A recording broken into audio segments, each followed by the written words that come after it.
آپ ذرا دیکھیں آج عورت اپنی زندگی کی مصروفیات کا جائزہ لے کہ وہ صبح اٹھنے سے لے کر کے رات تک کیا کرتی ہے، اور رات کی آدھی رات تک اس کی زندگی کس کام کے اندر خرچ ہوتی ہے۔ وہ سرسری طور پر اپنی زندگی کا احتساب کرے اور اپنی زندگی کا جائزہ لے کہ اس کی صبح کس کام میں گزرتی ہے، اس کی دوپہر کس کام میں گزرتی ہے، اس کی شام کس کام میں گزرتی ہے، اس کی آدھی رات کس کام کے اندر گزرتی ہے، اور اس کے تصورات و تخیلات کے اندر کیا چیزیں گردش کر رہی ہوتی ہیں۔ تو مجھے کہنے کی ضرورت نہیں، الا ماشاء اللہ تقریباً خواتین کا ذہن بھٹکتا ہوا نظر آتا ہے، تقریباً خواتین کے ذہن کے اندر اللہ کا ڈر نظر نہیں آتا، اور دنیا کے جھمیلوں کے اندر، دنیا کی محبت کے اندر، بننے سنورنے کے اندر، اور اپنی زندگی کو آرائش و زیبائش سے مزین کرنے کے اندر ان کی زندگی کے زیادہ تر لمحات گزرتے ہوئے نظر آتے ہیں۔ آپ کہیں گے مولانا آپ اعتراض کر رہے ہیں، شاید آپ کو نہیں معلوم زیادہ روزے رکھنے والی خواتین ہی ملیں گی، زیادہ نفل پڑھنے والی خواتین ہی ملیں گی، زیادہ ختم شریف پڑھنے والی خواتین ہی ملیں گی، زیادہ اللہ عز و جل کی کتاب کی تلاوت کرنے والی خواتین ہی ملیں گی۔ میں اس سے انکار نہیں کرتا، لیکن میں اس کا اثر ان کی زندگی میں تلاش کرتا ہوں کہ بتاؤ تو صحیح تلاوت کا اثر تمہاری زندگی میں کتنا ہے، اللہ کا ڈر تمہاری زندگی میں کتنا ہے۔ تو اگر آپ دیکھیں گے تو اس طرح کی بہت ساری تلاوت کرنے والی خواتین، بہت ساری اوراد و وظائف میں زندگی گزارنے والی خواتین کچھ اس طریقے سے بھی زندگی گزارتی ہیں جس طریقے کی زندگی گزارنے کے سلسلے میں اللہ نے بھی منع فرمایا، اللہ کے رسول صلی اللہ علیہ وسلم نے بھی منع فرمایا۔ کبھی ایسا ہوتا ہے شوہر کے سامنے تو عورت اللہ سے ڈرتی ہوئی دکھائی دیتی ہے،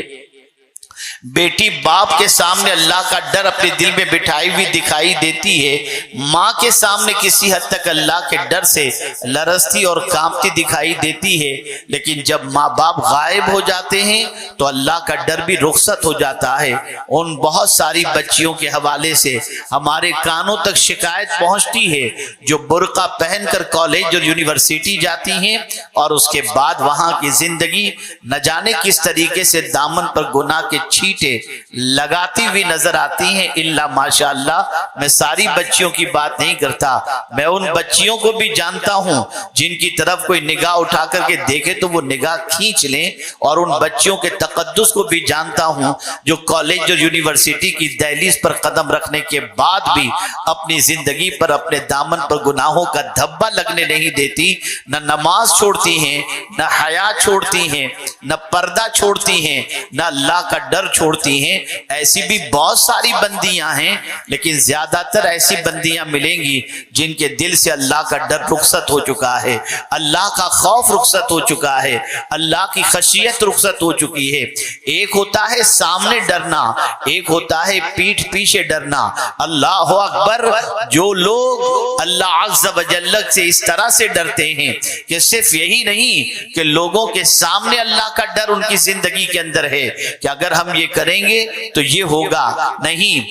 جب وہ تنہائی میں ہوتی ہیں، جب وہ اکیلے میں ہوتے ہیں تو ان کے دامن پر اللہ کی خشیت ہوتی ہے، وہ ڈر رہے ہوتے ہیں کہ کوئی دیکھ رہا ہو یا نہ دیکھ رہا ہو، پالنہار حقیقی دیکھ رہا ہے، معبود برحق دیکھ رہا ہے، اس کی بارگاہ میں ایک دن حاضر ہونا ہے اور وہ ہمیں اپنے گناہوں کے بارے میں اور ہمیں اپنے گناہوں کے سزا کے سلسلے میں حکم سنائے گا۔ لیکن میں آپ کو بتاؤں، ایک خاص طور پر آپ کی توجہ چاہوں گا، دنیا کا انسان دیکھے گا آپ کو اللہ کی نافرمانی کرتے ہوئے یا گناہ کرتے ہوئے، وہ ٹوکے گا، وہ ڈانٹے گا، اور باپ ہے تو زد و کوب کرے گا، شوہر ہے تو کسی حد تک طلاق کی دھمکی دے گا یا رشتے سے نکال دے گا۔ لیکن میں پوچھنا چاہتا ہوں، جس کو جتنا اختیار ہوتا ہے اسی کے حساب سے وہ سزا دیتا ہے، باپ کو جتنا اختیار ہے اسی کے مطابق تمہارے گناہ پر سزا دے گا، شوہر کو جتنا اختیار ہے اس کے مطابق وہ تم کو سزا دے گا، لیکن کبھی تم نے یہ سوچا کہ شوہر کو پتہ نہ چلے اس طرح سے گناہ کرتی ہو کہ کہیں طلاق نہ دے دے، کہیں اس لیے گناہ سے بچتی ہو کہ کسی طرح سے باپ کو پتہ نہ چلے؟ لیکن میں پوچھنا چاہتا ہوں، کیا اللہ سے بھی چھپ سکتے ہو؟ کیا اللہ سے بھی تم بے خبر؟ اللہ عز و جل تمہارے کرتوت سے بے خبر رہ سکتا ہے؟ نہیں، اللہ ہر گناہ کو جانتا ہے، اللہ عز و جل ہر انسان کے کرتوت کو جانتا ہے، اس سے کوئی چیز پوشیدہ نہیں ہے۔ جتنا انسان سے ڈرتے ہو، اگر اتنا ہی اللہ کا ڈر دل کے اندر پیدا ہو جائے تو آج کے دور کی خواتین جس کے لیے جو دعا کر دیں اللہ ان کی دعاؤں کو قبول فرما لے گا۔ تقوی اتنی عظیم دولت ہے کہ جس عورت کو نصیب ہو جائے، وہ عورت اگر پیوند والے کپڑے بھی پہنے تو اللہ اسے عزت عطا کرتا ہے، وہ میک اپ نہ بھی کرے اللہ اس کے چہرے پر نور ظاہر کر دیتا ہے، وہ کسی کے لیے دعاؤں کے لیے ہاتھ اٹھا دے اللہ اس کی دعاؤں کو قبول کر لیتا ہے۔ اور میرے پیارے آقا صلی اللہ علیہ وسلم کے پیارے دیوانوں اور خواتین اسلام، اگر اللہ کی نیک بندی، اللہ سے ڈرنے والی بندی اگر لب ہلا دے تو مولا اس طرف اس کے سارے تمناؤں کی تکمیل فرما دیتا ہے۔ آپ دیکھیں، آپ کو محسوس ہوگا کہ اللہ کا ڈر جب دل میں ہوتا ہے تو کیفیت کیا ہوتی ہے۔ اللہ اکبر! ایک عورت جس کی زندگی اللہ کی بندگی میں گزرتی تھی، جس کی زندگی اللہ کی اطاعت میں گزرتی تھی، لیکن اس کا شوہر جو وہ خود بھی بہت بڑا عابد تھا لیکن اس کے بچے بہت زیادہ تھے، یعنی میاں بیوی کے بچوں کی تعداد بڑی تھی۔ ایک دن سچویشن ایسی بن جاتی ہے کہ کثیر العیال ہونے کی وجہ سے، بہت بچے ہونے کی وجہ سے گھر کے اخراجات پورے نہیں ہو رہے تھے، تو شوہر نے بیوی سے کہا جاؤ فلاں تاجر کے پاس جا کر کے کچھ لے کر کے آ جاؤ تاکہ بچوں کی آگ بجھائی جا سکے، بچوں کے پیٹ کی آگ بجھائی جا سکے۔ خاتون جاتی ہے اور جانے کے بعد تاجر کے سامنے اپنا معافی ضمیر پیش کرتی ہے۔ تاجر فاسق تھا، اس کے دل کے اندر اللہ عز و جل کا ڈر نہیں تھا۔ موقع کا فائدہ اٹھاتے ہوئے اس نے اس عورت سے کہا کہ تم میری خواہش پوری کر دے، میں تیری ضرورت کی تکمیل کر دوں گا۔ عورت چلی گئی، گھر جب پہنچتی ہے تو شوہر کہتا ہے بچے بھوک سے بلک رہے ہیں، کچھ لے کر کے آئی ہو؟ اس عورت نے کہا نہیں، کچھ نہیں ملا۔ اپنے شوہر سے یہ نہیں کہا کہ فلاں تاجر نے اس قسم کے جملے استعمال کیے۔ کچھ دیر تک بچوں کو بلکتا ہوا دیکھ کر برداشت نہ ہو سکا، پھر وہ تاجر کے پاس گئی۔ جب تاجر کے پاس پہنچتی ہے اور اپنے بچوں کے بلکنے کی بات کرتی ہے تو وہ یہی کہتا ہے کہ تم میری خواہش پوری کر دے، میں تجھے مالا مال کر دوں گا۔ عورت گھبرا جاتی ہے، کبھی بچوں کی بھوک، بچوں کا تڑپنا، بچوں کی پریشانی اس کے دل و دماغ پر چھا جاتی ہے، کبھی اللہ کا ڈر، اللہ کی بارگاہ میں کھڑے ہونے کا تصور وہ اسے کانپنے پر مجبور کر دیتا ہے۔ لیکن بچوں کے سامنے وہ ہتھیار ڈالتے ہوئے وہ یوں کرتی ہے کہ اس کے ساتھ رضامندی کا اظہار کر دیتی ہے۔ ابھی تنہائی میں دونوں پہنچے ہی تھے کہ عورت کا بدن کانپنے لگتا ہے اور اس کے بدن پر کپ کپی طاری ہوتی ہے۔ تاجر پوچھتا ہے اے عورت، آخر تو کس سے ڈر رہی ہے؟ کیوں اتنی کانپ رہی ہے؟ کیوں اتنا تجھ پر لرزہ طاری ہے؟ عورت برجستہ جواب دیتی ہے سنو، ایک دن مجھے رب کے حضور حاضر ہونا ہے، اس گناہ کے بارے میں وہ مجھ سے پوچھے گا تو میں اپنے رب کو کیا جواب دوں گی؟ اس تصور کی وجہ سے مجھ پر کپ کپی طاری ہے۔ عورت کا خوف خدا سے لرزنا اس تاجر پر اتنا ایفیکٹ کرتا ہے کہ وہ تاجر یہ جملہ استعمال کرتا ہے جب تو بھوکی رہ کر اللہ سے اتنا ڈرتی ہے تو میں تو پیٹ بھرا ہوں، مجھے زیادہ ڈرنا چاہیے۔ اور یہ کہتے ہوئے وہ کمرے میں گیا اور جا کر بہت سارا مال و منال لا کر اس عورت کو دیا اور کہتا ہے تو مجھے معاف کر دے، اللہ اکبر، اور دعا کر کہ میری غلط نیت کو اللہ بھی معاف فرما دے۔ اللہ اللہ، وہ عورت دعائیں دیتی ہوئی مال و منال لے کر گھر چلی جاتی ہے۔ ادھر اس نوجوان تاجر کی زندگی میں تبدیلی پیدا ہوتی ہے۔ حضرت موسیٰ کلیم اللہ علیہ الصلوۃ والتسلیم کو اللہ وحی وحی نازل فرماتا ہے اور ارشاد فرماتا ہے فلاں جگہ جاؤ، ایک تاجر ہے،